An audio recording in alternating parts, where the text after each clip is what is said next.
How is everyone affording life? Real question. How are you guys doing it? Because my daycare costs the same as our mortgage, which is just wild to me. And I had a crash out earlier today just about how really expensive everything really truly is. And I just don't know how you guys are doing it. So I have a corporate 6-figure job. I should be able to afford life. We're not doing anything wrong. Just life is expensive. And I'm the breadwinner in my household.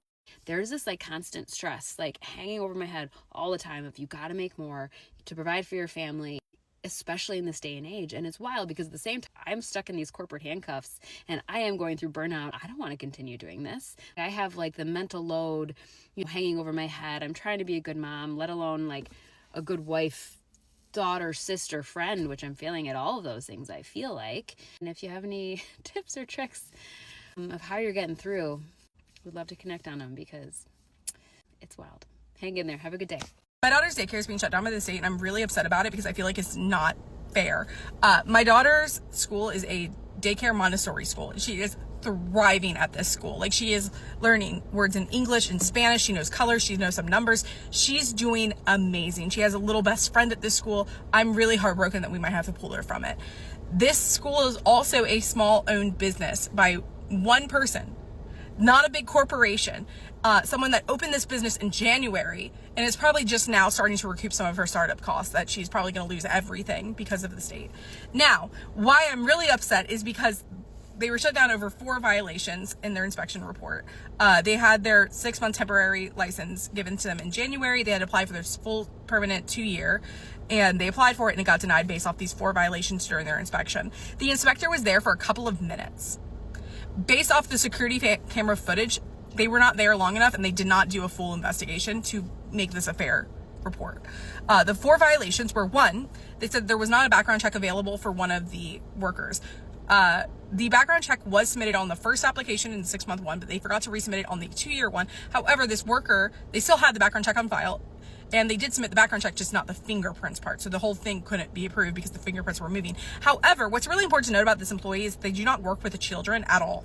This is an employee that works in bookkeeping on the weekends only. So yes, they should have the background check, but it's not that big of a violation to not have the fingerprints available when they are in the office. Just ask for them. The second violation is what really got me though. My daughter's daycare used to be a cabin, which is so whimsical and fun. It looks so cute that they converted it into a daycare. But the only issue is that when they were applying for their 6-month temporary one, they said that the back room was way too narrow to have the cribs in it for the nursery. So they had to move it to the front room. So following their guidance, they moved all the cribs to the front room. Well, then during the next inspection for the 2-year, they said that the front room was not a good place to have the cribs. It is a fire hazard. The cribs are too small for that area, even though measurements did determine that's a lie, and they are able to successfully run fire drills. So she's not quite sure why, even though they told her specifically they had to be in that front room. Now all of a sudden that's a problem. The next violation comes from the inspector not doing a good inspection. They were there for a couple minutes. All of this is on security camera to verify that this is not what happened. They walk in and they say 2 things. And these things both got violations. The first thing they saw was a worker that took a child out of a high chair, went to go do something with that child, probably changed them or something, and they only wiped down the table, then went to go do something, and then came back and sanitized everything after, within a couple of minutes of getting the child out of the high chair. But the problem is the inspector left in the middle of her changing the diaper or doing something else. So by the time they saw and came back and sanitized everything, the inspector already left. So even though it was a few minutes after, they just marked that they don't sanitize their cleaning equipment. And then they saw while they were there a baby that, quote, was too young to hold its head up, alone in a bouncer. That baby was 7 months old. Not only can that baby roll and crawl, it can most definitely sit up and keep its head up on its own, independently. So there was no issue with them sitting in a bouncer unattended, because they could support their own head. But they didn't bother to ask the director or anyone at the daycare, because if they did ask, they could have said, oh yeah, that kid is 7 months old. Instead, they assumed that this was a very young baby and wrote in the report that they left a baby that could not hold its own head up alone in a bouncer. So because of that, that was 4 violations and they are being shut down. Currently, my daycare is trying to dispute this, but we have no way to know for sure if the dispute will go through. So I'm very mad at the state of Virginia because I know so many daycares that should be shut down and they aren't. but a good quality daycare is being shut down and ruining a small business over someone being petty and not doing an inspection properly. Our daycare is closing. They told us this morning when we dropped off my youngest for class. They gave us a paper. They are shutting down. Thanks, DHS. Thanks, government. Because of all of the new updated nonsense, I think about 300 daycares in my local metro area have closed and or are in the process of closing. So today I got to run around like a crazy person trying to sort out where my child is going to end up. If you have young children, you understand the absolute stress of daycare. Giving your small person to unknown humans that you have never met before is just, it's a gamble, and it's so stressful to find something that's both affordable and close and quality, right? Like, those things don't usually go hand in hand. So I ran around this morning trying to sort out where he was going to end up. But joy of all joys, and that is not sarcasm, that is real life. Joy of all joys, I found a place that I loved. It is about a mile from my house. It is a Black-owned business. They had one spot available, and I just walked in, explained the situation. She mentioned that, it was definitely probably to do with the government subsidies, being denied like so widespread right now. I said, please don't mention the government. It's gonna make me cry. I burst into tears. She was like, me too. We had a great gab session. She's lovely and wonderful. We connected immediately, and I am so thankful that this was not a multi-day stressful experience that it could have been. Why are so many affordable North Shore childcare centres shutting down? It's a question I've started asking as I find myself more and more frequently reporting on these centres facing closure. This latest one is in Gladesville. It's been running since 1983. It's a non-profit community childcare centre. These centres don't all use the exact same model, but the idea is the same. They receive a bit of support from the government, and in turn they provide daycare and preschool services at a more affordable price. They're also governed by a parent committee made up of the parents whose kids are enrolled there. Local councils typically don't charge centres like this rent because they provide a valuable service to the community, so fees for parents are kept low. But that might be about to change for this Gladesville centre, because Hunters Hill Council is trying to sell the land the centre sits on. As of now, the Parents Committee has received no assurance the centre will be relocated. Some councillors who are against the sale have also questioned whether it's really worth selling off. The value in the confidential paper was not, in my view, particularly high, and didn't give me the confidence that we were getting the best deal. The centre's 12-month lease will expire in December, and Council told us that further discussion with the childcare centre will be undertaken once they receive community feedback. And yeah, we've seen this happen elsewhere in the North Shore. What about the rest of Australia? Probably the best people to ask would be the Parenthood, a national advocacy group representing parents and carers. Their CEO, Georgie Dent, told us that while specific circumstances may differ, these closures are not occurring in a vacuum. She said that right now, with rising out-of-pocket costs for childcare and a larger cost of living crisis, non-profit centres like these are more important than ever for parents. But the sector nationwide is under significant pressure, facing rising operating costs, workforce shortages, and occupancy challenges. A couple of weeks ago, Zach and I got a message from our son's daycare that caused an enormous amount of stress in our household because our daycare was shutting down. They were shutting down in 2 weeks, and we had 2 weeks to make alternate arrangements for our son. And if you're a working parent in a two-career household, you can imagine what kind of stress that caused us, because our entire life is built on daycare. We both work full-time, Zach more than full-time. We both have careers that we love and care about. We both have incomes that our household depends on. And without daycare, it all just falls apart. And so we were very, very stressed. And we were really lucky to find a rare spot in a new place that we really like, that he has settled into finally pretty nicely. But, you know, it's not perfect. It costs more than the old place. The hours are different. There are more out days, right? So it's this whole like rearranging of our household. And we were lucky enough to find a spot. And hey, we only have one kid. So we only had to find one spot. But we just desperately need more leaders who understand how broken the daycare system is in this country, the childcare system. We just desperately need more leaders who can relate to the experience of trying to make your household work and function when you require full-time daycare to do that in a country where daycare is unbelievably expensive, hard to come by. There are huge swaths of this state and plenty of other states that are essentially daycare deserts. And there are just too many leaders in Washington who cannot relate to this experience, who cannot relate to how completely families' lives become unworkable when childcare becomes unavailable or unreliable or unaffordable. And that is the kind of leader that Zach Walz is going to be in Washington when he wins this Iowa Senate seat in 2026. That is the kind of person that we're sending to Washington, someone who actually understands what it's like to try and raise a family in this day and age when you are not a multi-millionaire, when you're just trying to make it work and hold it all together. Kendra Cowley had relied on the same daycare for 2 years when she found out, with almost no warning, that it was closing at the end of the month. Her son is autistic. That center wasn't just childcare for her family. It was the one place he had structure and people who understood him.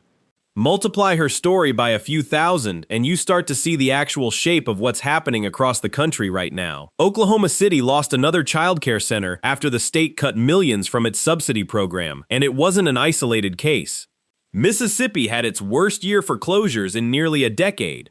170 centers gone in a single stretch, with 89% of surveyed providers reporting they're barely holding on. One director interviewed said she's losing $28,000 a month and hasn't taken a paycheck herself in 2 years just to keep the doors open for families who can't pay. Just dropped my kids off at daycare. Let's talk about daycare. We pay $2,700 a month for our 2 kids. I have a 3.5-year-old and a 21-month-old. No shade to my kids' daycare. I absolutely love their daycare. I'm thankful for them. I trust them, which is big. That's Monday through Friday from the time that I'm working, which is 7:30 to 5. When you consider $2,700 a month, as a nurse in California, I make a pretty good hourly wage.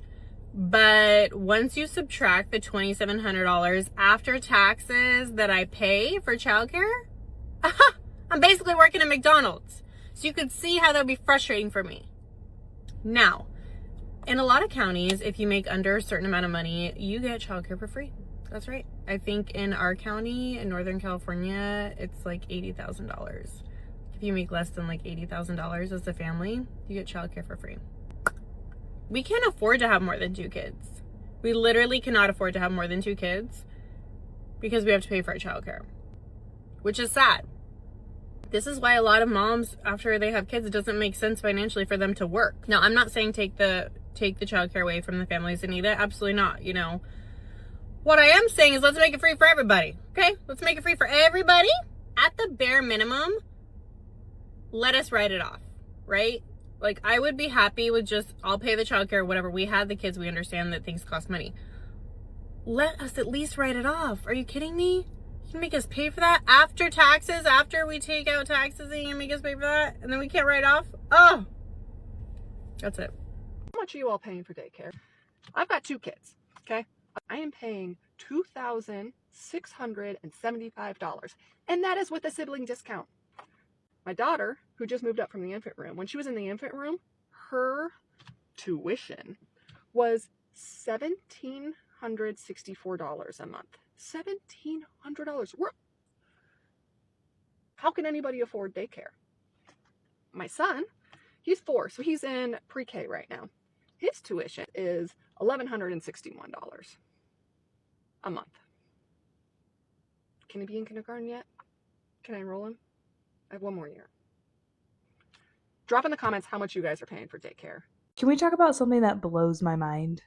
My co-owner and I own a home daycare now, and there's definitely months where we feel like the money is tight.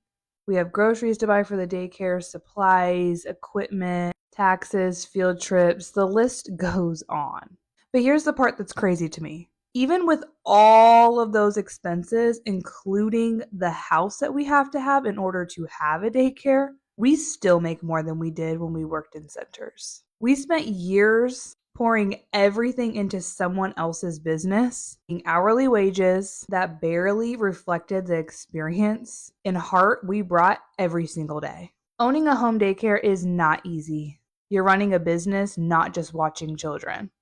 But for us, it gave us something that we never had before. More control over our income, our schedule, and the kind of program that we wanted to have. You're a daycare teacher who feels like they're constantly choosing the love that they have for their job over paying their bills. I get it because I was there too. It's honestly one of the main reasons why I started sharing my journey with opening up a home daycare. Because I want other daycare teachers who genuinely love this field but are so exhausted in the environment that they're in to know there are other paths.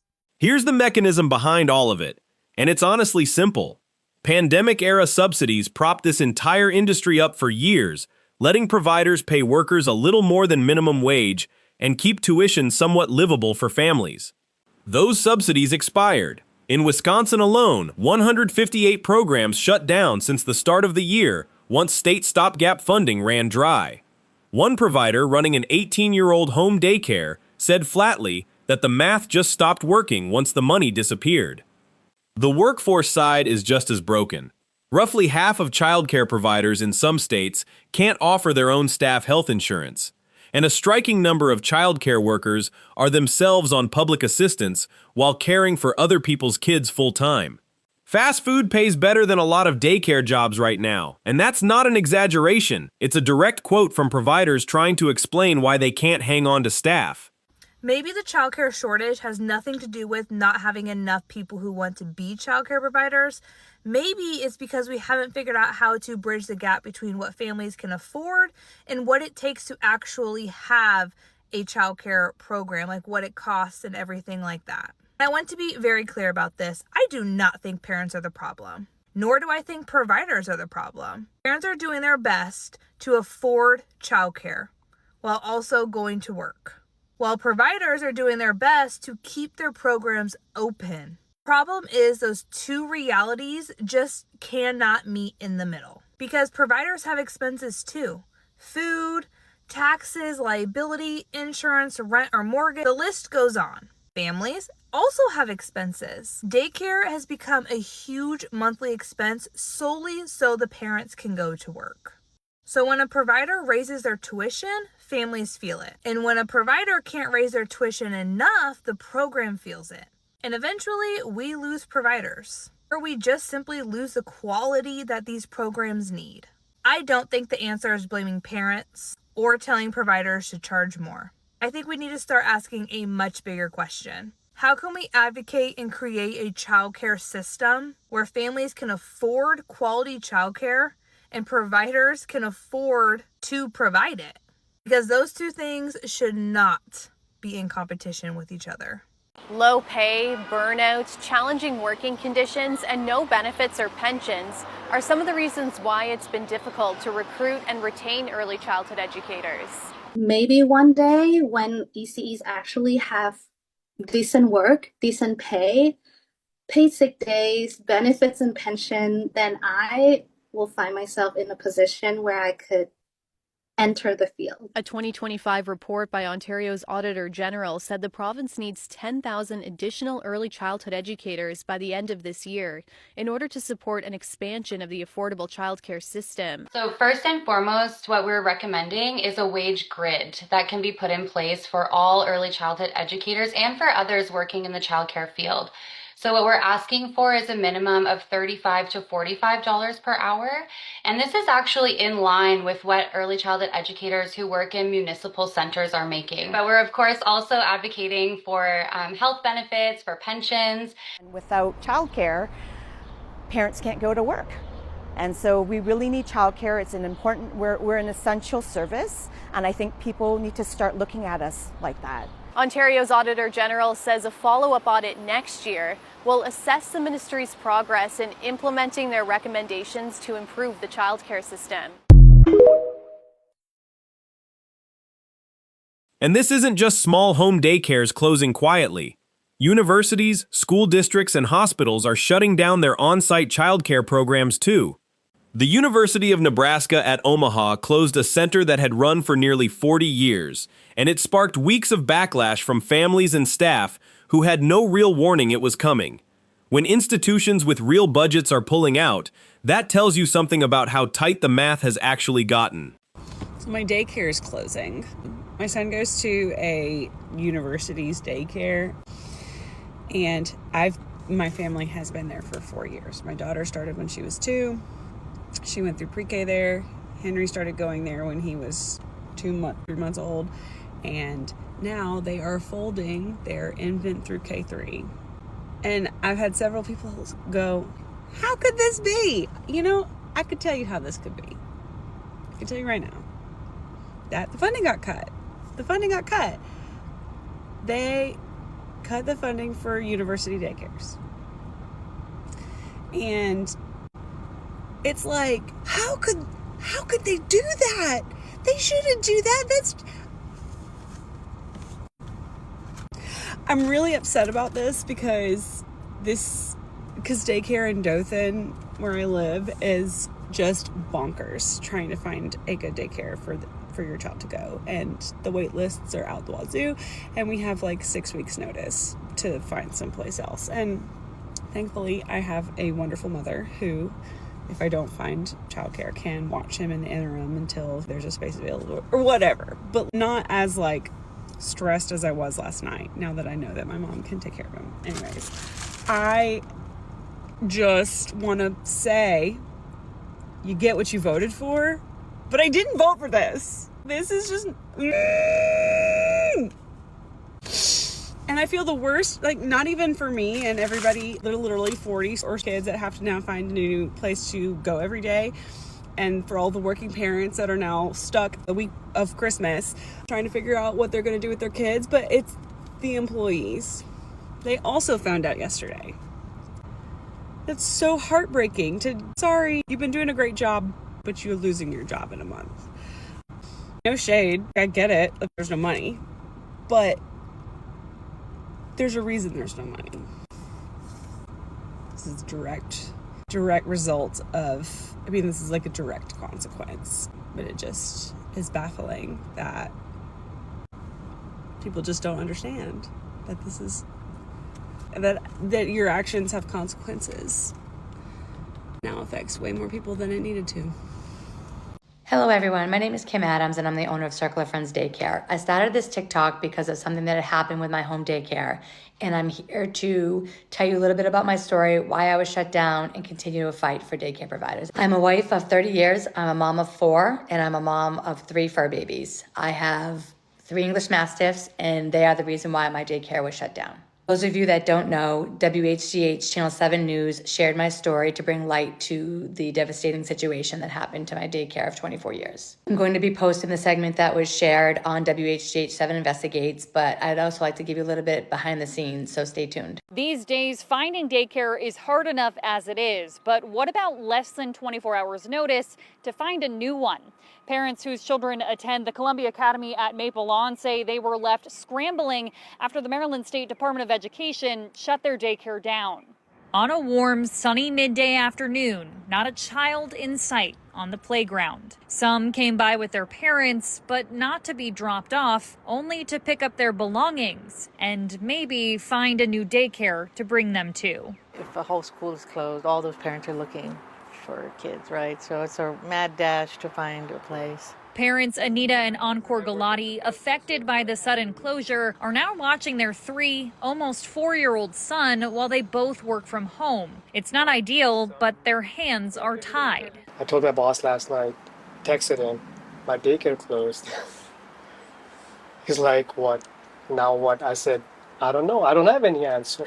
On Tuesday, the state issued an emergency suspension of the daycare's license after receiving a complaint citing 7 violations in this flyer given to some parents. They range from issues with records to child security and group size and staffing. The Galati say that everything was going great until about the last month. That's when they noticed major staffing changes and turnover, starting with their son's teacher leaving, and then things just snowballed. I think the last straw was really just the director and assistant director leaving on the same day with no notice. On Monday, the company that owns the daycare, Endeavor Schools LLC, assured parents they were working to address issues. By the next day, they were ordered to close. Encore wonders if they knew this was a possibility. So they could have given parents advance heads up so that we can start preparing for it. They did not do that. In an email to families, Endeavor Schools indicated they'll be appealing the state's decision, and in a statement to WMAR2 News are, quote, looking forward to resuming operations. The company confirmed it is partnering with the Office of Childcare to address staffing ratio concerns, and there are open interviews for additional staff. It reports it's supporting families with temporary placement options at sister schools. The company owns 7 in Maryland, mostly in Howard County. But for the Galatis, they say the trust is already broken as their son is in a critical stage of development. That's why we want really good teachers to be able to stay, and, companies need to really acknowledge that it's not just for profit. I don't want to pretend this is a simple story with one villain. Some of it is rising costs across the board. Some of it is worker shortages. Some of it is subsidy funding that Congress keeps punting on one short-term extension at a time. What's consistent across every state I looked at is the timing. The money ran out, and the closures followed within months, almost every single time. For a lot of parents, guess what, y'all? It's bring your kid to work day, and I got my little Pookie Bear. She's got the tablets, both tablets, mine and hers, my iPad and her tablet, and she's set up in my office with her little pen and notepads. We've done this before, but never for this long. Good thing she got a good night's sleep last night, and we do have basically walkie-talkies between here and the office, and I can turn it on to where she can just listen to me talking to my customers as well. Y'all, I gotta take these lashes off. I done slept on these things too hard. Anyways, yep, I brought my daughter to work today, and her daddy is out there. He's getting gas. He's out there being a whole blue-collar man, and I'm like, please don't get hurt at work. Please don't get hurt at work. But yeah, so I'll probably try to get off early. I just wanted to share a little bit of what my life is like now. I have to bring her to work with me since her dad started work, or either find childcare. So if you live in the Gunnison, Colorado area and you want to be a nanny, hit me up. So I'm a part-time working mom. I only work 3 days a week, which is really nice. But I wanted to talk about how some moms work like fully remote jobs and still stay home with their kids, which I just don't understand because I don't have childcare this week. My parents are on vacation and my mom watches my son, and it is so freaking hard. Luckily my cousin was able to help me some yesterday, but like this morning I'm trying to work some, and it's like all I can do is stick him in front of the TV for him to be like quiet and good and like let me get some work done. So it's like, what are y'all doing out here? If you work full-time, fully remote, and you watch your kids, I mean, like, I'm not judging if they do watch a lot of TV or whatever you do, but I'm just like, there's no possible way I could work remote and watch him. Like, I would, if I didn't have my mom, he would have to go to daycare for me to be able to work, period. So, you are a warrior if you actually get work done and watch your children. this isn't abstract policy, it's a Tuesday morning problem.